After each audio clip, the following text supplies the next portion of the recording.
안녕하세요, 존쿤입니다. 이번 시간에는요 23년 개묘년 운세에 대해서 알아보도록 하겠습니다. 일단은요 23년도의 전체적인 운 그리고 일간별 운세 간단하게 보도록 하겠습니다. 일단은요 23년도 개묘년입니다. 하도 22년도에 대한 설명이 많았었기 때문에 23년도라 그러면 익숙하지 않네요. 일단은 뭐 새해 복 많이 받으시고요. 23년도 개묘년입니다. 개수와 묘목이 작용하니 개수는 검은색이며 묘목은 토끼를 의미합니다. 검은 토끼띠다 이렇게 볼 수 있죠. 올해는 운으로 본다면요 띠별 운세를 많이 본 사람들이 많아요. 그렇지만 유감스럽게도 삼재라거나 띠라거나 이런 부분이 고전적인 내용이죠. 그렇기 때문에 그리 적중률은 생각 외로 높지 않습니다. 그렇기 때문에 저는 일간별로 설명드리는 부분이고요. 삼재 같은 경우는 작년과 마찬가지로 원숭이, 쥐, 용입니다. 신자지이죠. 네, 제가 삼재에 대한 부분 이제 이렇게 간단하게 설명한 부분이 있었는데 필요하시면은 네, 삼재에 대해서 또 이렇게 풀이해 드리도록 하겠습니다. 원리적인 부분에서 그래서 왜 맞지 않는지 안 맞는지 그런 부분들을 본다면 22년과 23년 통일하죠. 삼재라는 부분에서는. 그렇지만 간단하게 설명드리자면요 이런 부분이죠. 예를 들어서 9살이라는 게 9수잖아요. 그러면은 모든 같은 나이대에서 같은 띠가 형성되고 그 와중에서도 공부 잘하는 사람 못하는 사람 명확하게 나뉠 겁니다. 그랬을 때 이미 삼재 이론이나 띠별 이론은 적용이 되지 않는 부분이죠. 그리고 23년도의 구군에 대해서 간단하게 설명해 드리고 이제 일간별로 설명해 드리도록 하겠습니다. 개묘년의 전체적인 운입니다. 개묘년은요 개수와 묘목인데 명리학적인 관점에서 본다면은 개수는요 음기 중에 음기죠.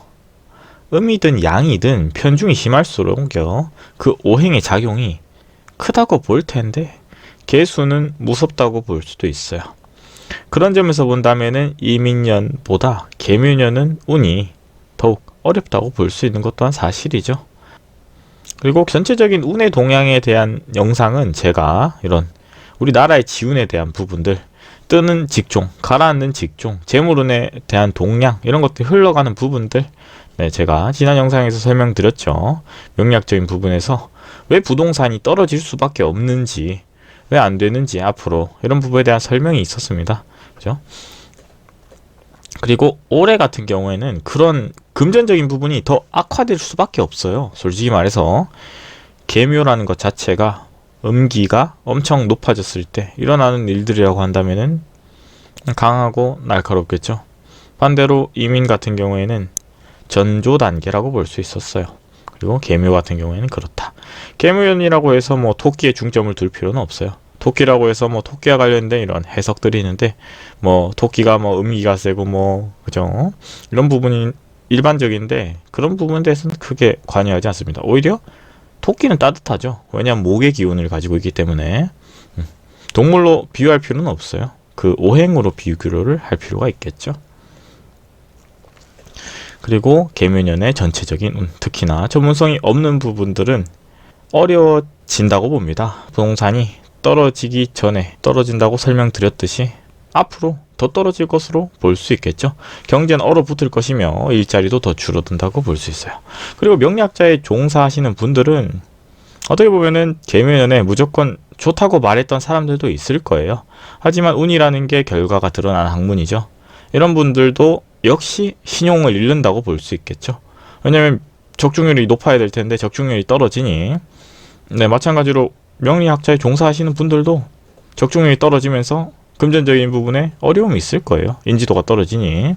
그리고 개수는 지혜의 상징이며 노력의 여하에 따라서 결과가 다른 것을 선호하는 냉정함을 상징합니다. 냉정하다, 결론적으로 차갑다, 현실적이다, 냉철하고 결과적인 부분이죠. 그런 부분의 시기가 아닌가. 돈 버는 사람, 잃는 사람 명확할 겁니다. 그리고 노력의 여하로 결과가 드러나죠.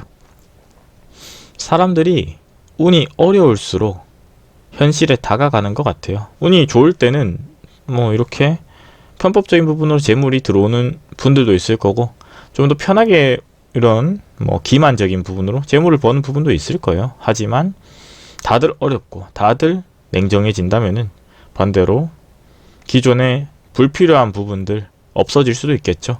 반드시 필요한 부분들이 아닌 부분들은 그런 부분 참고하시면 좋을 것 같네요. 개묘년 일간별 운세입니다. 과목부터 보도록 하겠습니다. 일단은 운의 도움을 받아서 많이 성장하는 부분이 많을 거예요.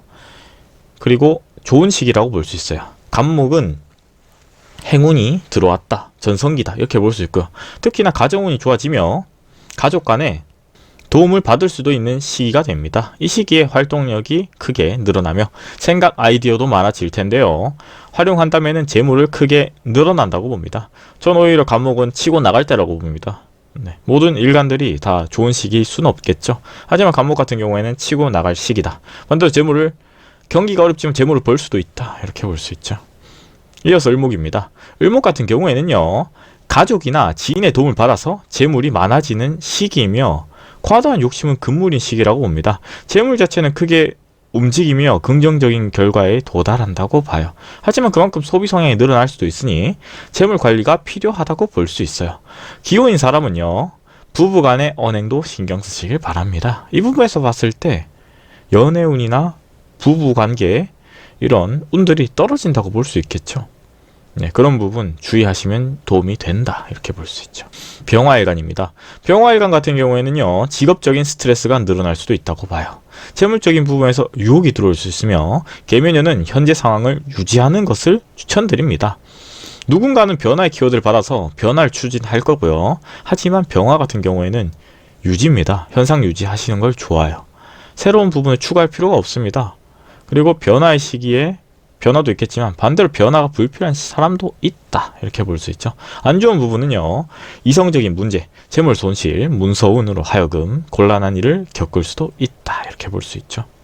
그리고 정화일간입니다. 정화일간은 반대로 건강에 대해서 조금 신경을 쓸 필요는 있다고 생각을 해요. 집안에 가까운 가족이라든지 아니면 뭐 아픈 사람이 있다면은 빠른 시일 내에 병원에 방문하셔도 저는 좋다고 보거든요. 그리고 이사, 이직에 대해서 고민했던 사람이라면은 이동하시는 걸 추천드려요. 현재 상황을 파해하기 위해서 이동할 필요가 있다고 볼 수 있죠. 무토일간입니다. 무토일간은 새로운 부분에서 투자, 투기, 매매 이런 부분을 추천드리지 않습니다. 그리고 반대로 했다면은 재물 손실, 문서운으로 하여금 곤란함을 겪을 수도 있어요. 그리고 기혼이나 커플은 서로 도움을 받을 수도 있어요. 반대로 미혼이나 솔로 같은 경우는 이성에 대해서 조금은 우리가 신중하게 한 번 더 두드려보고 건너갈 수 있도록 들어오는 여성 혹은 남성 이런 이성에 대해서는 신중하시면 좋겠다 이렇게 봅니다. 기토입니다. 기토 같은 경우에는 우울해질 수도 있어요. 감정 관리에 유념하셔야 됩니다. 모든 오행들이 목화토금수가 변화를 주면서 각종 다양한 시너지 작용, 좋은 작용, 나쁜 작용을 줄 텐데 감정 관리가 필요하실 거예요. 멘탈 관리, 그리고 집안이나 가족의 건강 관리도 필요하다고 전 보거든요. 그리고 반대로 직장 생활에서 들어오는 재물은 보통이다 이렇게 볼 수 있지만 반대로 온라인이라거나 영업적 이익이라거나 이래 들어오는 재물은 상당하다고 봅니다. 반대로 노력했을 때 들어오는 재물보다 의외로 운의 동향으로 하여금 들어오는 재물에서 대박이 터질 가능성도 있다 이렇게 볼 수도 있죠. 불로소득을 얻는다 이렇게 볼 수 있죠. 경금입니다. 경금 같은 부분은요, 답답했던 부분이 서서히 해결된다고 봅니다. 어려웠던 부분들이 있었을 텐데요, 반대로 경금은 해소되고요, 재물이 안정적으로 될 가능성이 높습니다. 급하게 해결하려고 하기보다는 운을 타고 올라가는 부분이기 때문에 천천히 해결된다고 볼 수 있거든요. 너무 급하게 생각하지 마시고 현재 상황을 현실적으로 판단하면서 천천히 나아가시면 결과적으로 봤을 때 결과는 득이 된다, 유리하다 이렇게 볼 수 있죠. 그리고 신금일간입니다. 신금일간은 선택의 기로에 쓸 수도 있다고 봐요. 이 선택의 기로라는 것은 신중하게 선택하시길 바랍니다. 반대로 좋지 않을 수도 있어요. 주변 사람들의 도움을 받고 행동하시는 게 일반적이에요. 하고자 하는 부분이 이루어지지 않을 수도 있다는 전제를 깔고 갔으면 좋겠어요. 왜냐하면 이루어질 수도 있고 이루어지지 않을 수도 있는데 운의 동향은 결과에 영향을 주죠. 노력은 누구나 하겠죠. 하지만 그 결과가 긍정적이지도 않을 수도 있으니까 조금은 천천히 생각하고 페널티가 없는 부분들 혹은 안정적인 부분들에 투자하시길 바랍니다. 임수일간입니다. 임수일간은 주변 사람들에게 건강관리가 필요하다고 봅니다. 건강운이 떨어질 수도 있으니 주변 사람들을 조금 유념하셔야 될 것 같아요. 특히나 가족 간에. 그리고 새로운 부분에 도전을 하기보다는 현상 유지하시는 게 도움이 되는 시기입니다. 변화를 추구하실 필요가 없어요. 현재 상황을 유지하고 현재 상황을 대비하셔야 됩니다. 현재 일어나는 일들이 반대로 어려운 시기라고 볼 수 있죠. 이랬을 때 준비하는 부분들을 현재 상황에 맞게 안정적으로 가시길 바랍니다. 개수일간입니다. 개수일간 같은 경우는요, 새로운 사업, 아이디어 좋다고 봅니다. 어려운 시기에 반대로 대박이 날 수도 있는 키워드가 있고요. 재물운이 좋으니 하고자 하는 만큼 이루어질 수도 있다고 봅니다.